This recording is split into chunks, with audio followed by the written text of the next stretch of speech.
ishonch bilan sayohat olish bu kredit emasmi, bu ribo emasmi degan savollar juda ko'p uchrayapti. Ishonch kimlarga xizmat ko'rsata oladi? Bularda kreditda yoki uzun nasiya savdoda qora ro'yxatga tushib qolgan mijozlarimizga ishonch savdo markazi sayohatlar taqdim eta oladimi?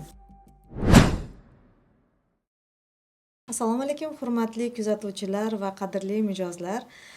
Sizlarni juda ko'pchiliginglarda talab va istaklaringlar va ko'pchilikning savollariga binoan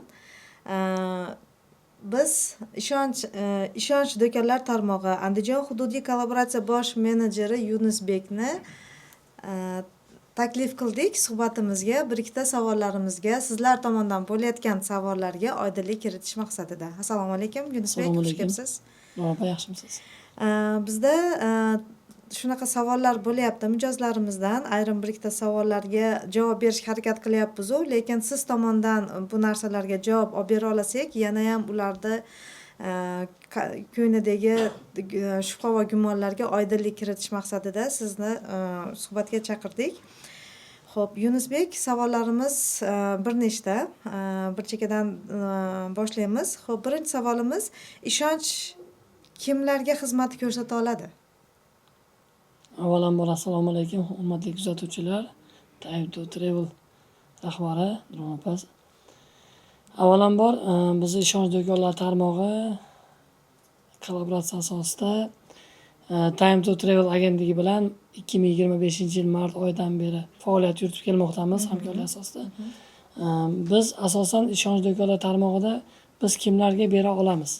Kimlarga xizmat ko'rsata olamiz yoki kimlarga sayohat qildira olamiz? Bu savolingizga biz ishonch do'konlar tarmog'ida oylik haqida bor daromadi bor mijozlarimizga yoki O'zbekiston fuqarosi bo'lganda fuqarolarga yoki plastik aylanmasi bor mijozlarimizga yoki avtomashina egalariga, ularda ham daromad sifatida ko'rib ularga ham xizmat ko'rsatamiz yoki bularda hech qaysi biri bo'lmagan yoki hech qanaqa daromadga ega bo'lmagan yoki plastik aylanmasi bo'lmagan mijozlarimizga ham 4 milliongacha bo'lgan summada boshlang'ich to'lovsiz 8 million 12 milliongacha bo'lgan summada kafillik asosida shartnoma qilib bera olamiz. Ya'ni mijozlarni hech qayerda ishlamasa va hech qanday plastik aylanmasi bo'lmagan holatda ham 4 milliondan 12 milliongacha kafillik asosida demak xizmat ko'rsata olamiz. Xo'p, yana bir dolzarb mavzulardan biri, savollardan biri, hozirgi kunda ko'pchilik so'rayotgan savollardan biri, ishonch bilan sayohat olish bu kredit emasmi, bu ribo emasmi degan savollar juda ko'p uchrayapti. Buni o'z holimizcha tushuntirishga harakat qilyapmiz, lekin buni siz yana ham kengroq, oydinroq qilib tushuntirib bersangiz, mijozlarimiz uchun ancha yaxshi bo'lardi. Savolingiz uchun rahmat. Bu bo'yicha bizda asosan mijozlarimizga 3 oydan 12 oygacha xizmat ko'rsatamiz. 3 oydan 12 oygacha qolgan muddatli shartnomalarimizda muddati o'tgan qismiga ham yoki muddati o'tib ketgan taqdirda ham hech qanday jarima, pena yoki qanaqa majburiyat xarajatlar bo'lmaydi.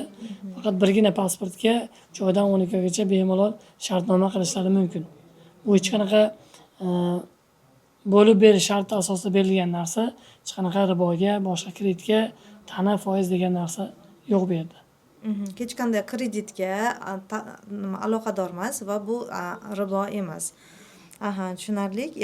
Uchinchi savolimiz, masalan, bizni ofisimiz Andijon viloyatida joylashgan. Xo'p, lekin biz onlayn xizmat ko'rsatish imkoniyatlarimiz bor. Ishonch savdo markazi orqali butun respublikaga xizmat ko'rsata olamizmi? Savolingizga rahmat. Biz O'zbekiston Respublikasi bo'ylab ishonch do'konlar tarmog'i butun respublika bo'yicha 135 dan ortiq do'konlar faoliyat yuritib kelmoqda hozirgi kunda.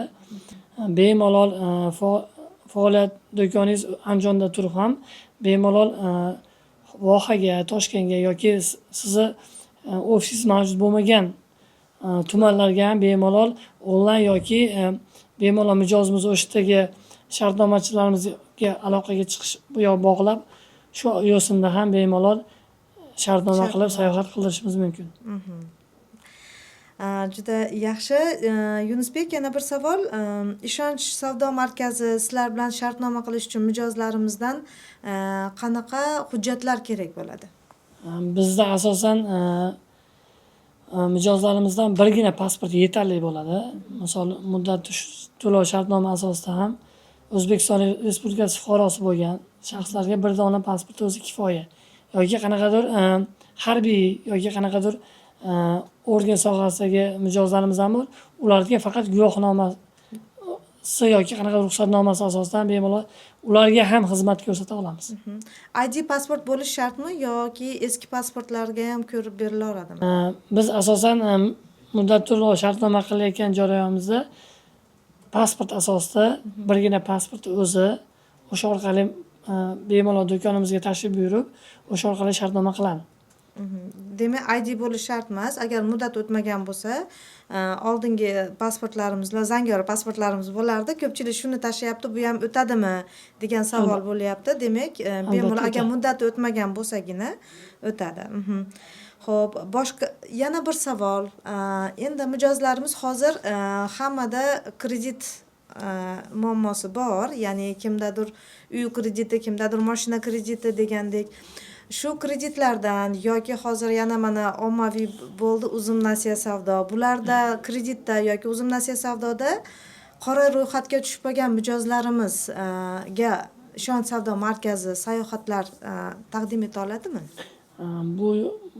Bu jarayonda asosan bizda ishonch do'konlar tarmog'ida qora ro'yxatga tushmagan yoki bizdan qanaqadir muddat o'tib ketib sud orqali yoki majburiy ijro orqali yopilgan shartnomalarga o'shalar orqali qora ro'yxatga tushgan bo'lsa, bularga qayta shartnoma qilinmaydi. Qolgan fuqarolarimizga boshqa do'konlardan olsa ham haligi muammo bo'lmagan holatda yoki qanaqadir biz skoring jarayonimizdan o'tsagina qilib bera olamiz. Ya'ni boshqa banklardan qora ro'yxatda turgani bilan faqatgina shu ishonch savdo markazini o'zida qora ro'yxatda turmagan bo'lsa, demak, ularga ham bemalol xizmat ko'rsata olamiz, to'g'rimi? Albatta. Juda yaxshi. Yunusbek, ishonch savdo markazini Time to Travel sayohat agentligiga ham biron bir savollari bormi? Albatta.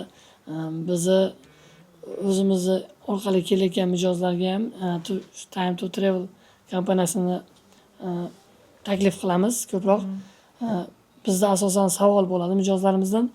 Bu agentlik boshqa agentliklardan nimasi bilan farqi bor? Bu misol paketlarda ichiga nimalar kiradi? Shu haqida batafsil ma'lumot bersangiz. Bo'ldi, juda yaxshi.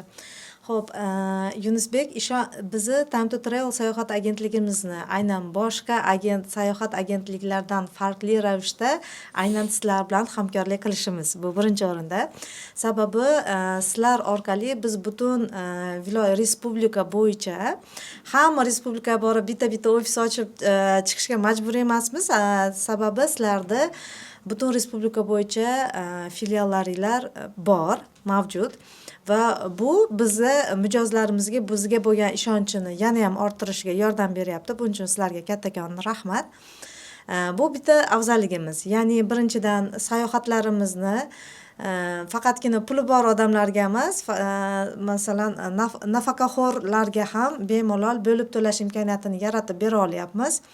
Va butun respublika bo'yicha onlayn savdo qilish imkoniyatini yaratib beryapti. Bu yana bir afzalligimizdan biri.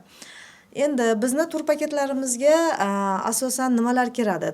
Tur paketlarimiz ichiga bizda aviaperelyot, transfer, gid xizmati, belgilangan tartibdagi ovqatlanish va mehmonxonada belgilangan holatda mehmonxonada yashash. Shu xizmatlar kiritiladi. Endi gid xizmati deganda ba'zida mijozlarimizda shunaqa savol bo'lyaptiki, gid xizmati deganda, ya'ni 5 kun yo 7 kunlik tur bo'ladigan bo'lsa, shu 7 kun yoki 5 kun davomida to'laqonlik ularni olib yuradi. Yo'q, hurmatli mijozlar, bunday emas.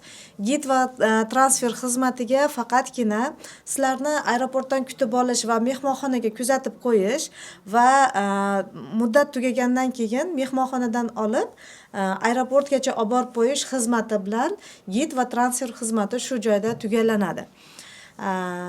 Qolgan ichki ekskursiyalarda qo'shimcha to'lov orqali yoki shu giddan sizlarga tanishtirilgan giddan qo'shimcha to'lov orqali sotib olish imkoniyatini yaratib beriladi. Ya'ni biz belgilagan summani ichiga mana shu holatlar kiritiladi, xizmatlar kiritiladi. Rahmat. Shunaqa. Hamkorligimiz bardavom Hamkorligimiz bo'lsin. bardavom bo'lsin. Rahmat Salomat katta bo'ling. sizga. Taklif qilganingiz uchun rahmat.